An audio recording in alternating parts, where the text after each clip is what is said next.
Setelah buron lebih dari 2 tahun, akhirnya pelarian pria berinisial KD warga RT 04 Kelurahan Petanang Ilir, Kecamatan Lubuk Linggau Utara 1, Kota Lubuk Linggau, ditangkap anggota Satreskrim Polsek Lubuk Linggau Utara.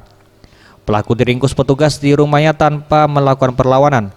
Pelaku diringkus lantaran telah menyebabkan seorang pemuda bernama Randi Wijaya meninggal dunia karena peluru senpira miliknya mengenai korban.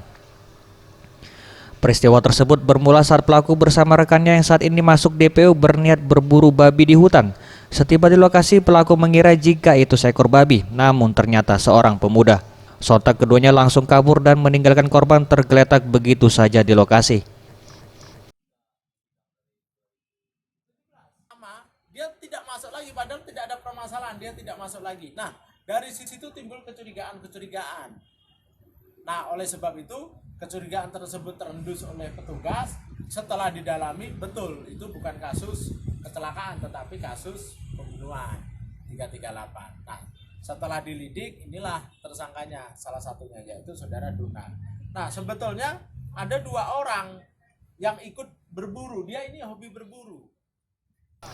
Akibat perbuatannya, pelaku terjerat pasal 338 KUHP dan pasal 80 ayat 3 Undang-Undang Nomor 35 Tahun 2014 tentang perubahan atas Undang-Undang Nomor 23 Tahun 2002 tentang perlindungan anak. Tim Liputan Sriwijaya TV.